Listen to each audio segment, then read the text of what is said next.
यहीं से भगवान श्री कृष्ण को वासुदेव जी टोकरे में रख के उस पार गोकुल लेके गए। यही मामा कंस रहते थे और यहीं से मामा जी का राज चलता था भैया जी। ब्रिज 84 कोस में और 4 गांव निज धाम, वृंदावन और मधुपुरी सो बरसानो नंदगांव। देखो अभी हम मथुरा के यमुना मैया विश्राम घाट पर हैं और जैसे अब हम चल रहे हैं गोकुल की ओर। सामने जैसे देख रहे हैं पूरा हरा भरा जंगल है। जंगल नहीं है ये, अच्छा, इसको बोलते हैं वृंदावन। वृंदावन, हाँ, ये भगवान श्री कृष्ण की गौचारा भूमि है। भगवान गोकुल से गैया चराती को और ऐसे वृंदावन जाते थे भैया जी। देखो ये इधर दिखाइए, ये सामने है गोकुल गेट। जब भगवान को रात को 12 बजे वासुदेव जी टोकरे में रख के उस पार से इस पार गोकुल लेके आए हैं। इत मथुरा इत गोकुल नगरी, बीच बहते हैं यमुना गहरी। तो भगवान को यहीं से लेके आई। तो भैया जिस तरीके से मथुरा आज से मतलब 100 साल पहले रहा हुआ, आज भी वैसे नहीं, 100 साल नहीं। मथुरा द्वापर में भी थी, मथुरा त्रेता में भी थी और मथुरा आज भी है और अनंत काल तक रहेगी। मथुरापुरी को ब्रजमंडल बोला जाता है। अब देखो ये सामने कंस का किला है भैया जी।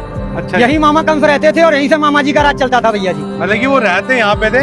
हाँ। और जेल उन्होंने कहीं और बनाई। जेल 1 किलोमीटर है यहाँ से। जो भगवान श्री कृष्ण का जन्म हुआ, देवकी वसुदेव जी को कंस बंद कर रखता, वो 1 किलोमीटर है यहाँ से। और कंस का अखाड़ा यहाँ से 1.5 किलोमीटर है, जहाँ भगवान का कंस के साथ में युद्ध हुआ है। क्योंकि भगवान के साथ में कंस का जो शस्त्र युद्ध नहीं हुआ, मल्ल युद्ध हुआ। भगवान ने ब्रज में 4 चीज तो की नहीं। कभी पैर में पादुका नहीं पहनी भगवान ने। दूसरे नंबर भगवान ने कभी मुकुट धारण नहीं किया। तीसरे नंबर भगवान ने कोई शस्त्र ग्रहण नहीं किया और भगवान ने कभी शरीर पर कपड़े नहीं किए। भगवान कृष्ण ने? हाँ, भगवान यशोदा मैया ने काली कमरिया दी थी, भगवान उसी को ओढ़ते रहते। और जैसे पीछे देख रहे हैं, इनके बारे में बताइए क्या? देखो ये रानी घाट है जहाँ कंस की रानी स्नान करती थी भैया जी। अच्छा, कंस की हाँ, रानी। उसके बराबर में ये वासुदेव घाट है। ऊपर सामने वासुदेव गेट है। यहीं से भगवान श्री कृष्ण को वासुदेव जी टोकरे में रख के उस पार गोकुल लेके गए हैं। अच्छा, सामने मैंने अब आपको बताया गोकुल गेट जी। ये सामने भैया जी स्वामी घाट है। स्वामी घाट? हाँ, स्वामी घाट बोलते हैं इसको। ये इधर संत घाट है भैया जी। अभी जैसे ये आपने मुझे बताया था कि किला था ये कंस का, तो इस किले में जाने दिया जाता था? नहीं, उसमें एंट्री नहीं मिलेगी। ऐसा है, पूर्वजों के जमाने से ये बताते हैं कि इसमें कुछ शोध करता गए थे जो कभी वापस नहीं आए, इसलिए सरकार ने उसको बैन कर दिया। मथुरापुरी में सबसे बड़ा पर्व बहन भाई का होता है। कार्तिक महीना में भाई दूज के दिन जो भाई बहन मथुरापुरी में हाथ पकड़ के स्नान करते हैं वो कभी यमलोक में नहीं जाते। ऐसा वरदान धर्मराज ने यमुना मैया को दिया है। अच्छा, हाँ जी। तो सीधा स्वर्ग की प्राप्ति होती है उन्हें? हाँ जी, बैकुंठ। और जैसे देखने में पुराना काशी जैसा लगता है। हाँ जी। जैसे बनारस भी गया हूँ। हाँ जी। तो मुझे देखने में ऐसा लग रहा है। तो बनारस से कुछ? अब देखो ये गुदरिया घाट है भैया जी। ये द्वारकानाथ घाट है सामने, ये द्वारकाधीश की हवेली है। अच्छा, हाँ जी।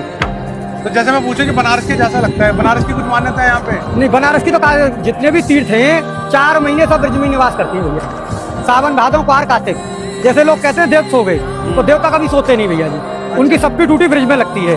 जब नंद बाबा 80 बरस के हो गए तो नंद बाबा ने कहा कि लाला मेरी हार्दिक इच्छा है कि मैं 4 धाम की यात्रा करूं। तो भगवान ने कहा कि आप दादा अब बड़े बूढ़े हो गए, पहाड़ों पे जाएंगे, गिर पड़ेंगे, इसलिए सब तीर्थों को मैं ब्रज में ही बुला देता हूं। तो यहाँ आपको केदारनाथ, बद्रीनाथ, गंगोत्री, यमुनोत्री सब मिलेंगे पूरे ब्रज में। तो मतलब कि अगर कोई 4 धाम की यात्रा करने में असमर्थ है, नहीं तो ब्रज की 4 धाम कर सकता है और फल वही प्राप्त होगा आपको। अब ये आगे आपको दिखाऊंगा मैं काशी मार्कंड का घाट जो बनारस में है, उसकी स्थापना यहाँ है। और देखो ये है सबसे बड़ा विश्राम घाट।